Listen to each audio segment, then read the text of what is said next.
Into our first interview for tonight. Tonight we have the privilege of being joined by the Special Rapporteur of freedom of expression and access of information of the African Commission, that is Geereesha Topsy-Sonoo, who is currently in Namibia attending the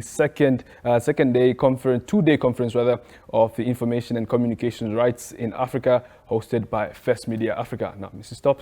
Topsy-Sonoo, thank you so much for joining us this evening. Thank you for having me here. I really hope I did justice to your name there. That's quite fine. a foreign it was one. well done. All right. Thank you so much. All right. Now, last month, the African Commission of Human Rights issued a joint statement with other stakeholders and stated, in the quotes that says, laws to protect media freedom are being eroded by eroded physical and online attacks against journalists persist, impunity, and the use of court as a legal system to harass journalists and media outlets are on the rise. Now, how is this challenging? How is this challenge being actively sought to be resolved to the African continent? Okay, at the African Commission on Human and People's Rights, through my mandate, which is the Freedom of Expression and Access to Information mandate, the African Commission continues to engage with state parties to the African Charter through various mechanisms.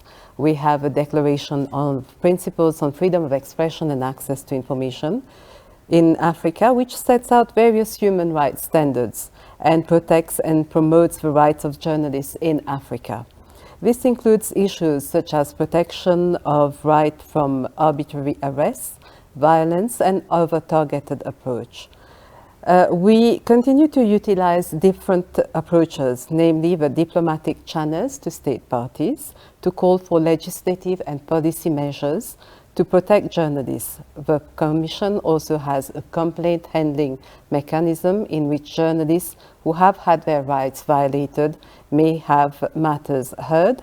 We also have promotional visits which we make to state parties and where we remind states that they have to protect journalists and as well as the rights, other human rights of other bodies.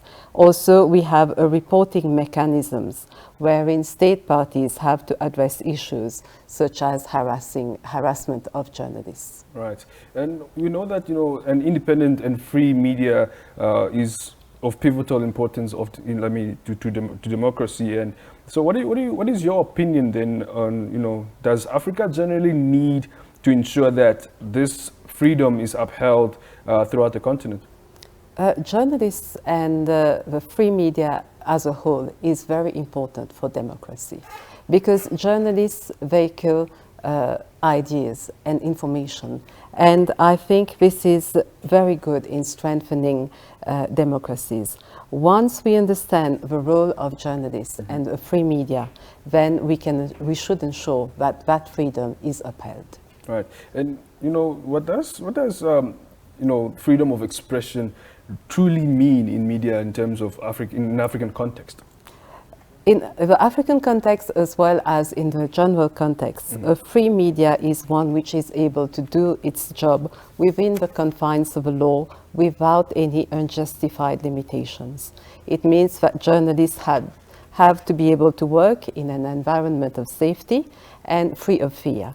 Equally, it also means that we have a freedom of expression, and it is not just journalists, but every citizen has to have its freedom of expression. We should be able to disseminate our opinions within the confines of the law. And we should not be censored because our opinions do not please others. So justifiable limitations include the public order, hate speech, or public safety. But with these three exceptions, everyone, and especially journalists, should be able to do their jobs properly and efficiently. Right, and just finally, the conference ends tomorrow. What are some of the key highlights that you can take away, that you have actually all taken away thus far? What we've realized is that there has been a lot of job work that has been done so far, but there's still a lot that has to be done. But we also realize that we have some very good individuals and brilliant individuals in the Information and Communications Rights fraternity who have the capacities to support state parties to implement their obligations in respect of information and communication rights. Mrs. Sonoo, thank you so much for Thank making you very time much. to talk to us. We wish you all the best. Thank you. All right, we're going to take a short break, and when we return, we'll bring you more news on the Daily Roundup.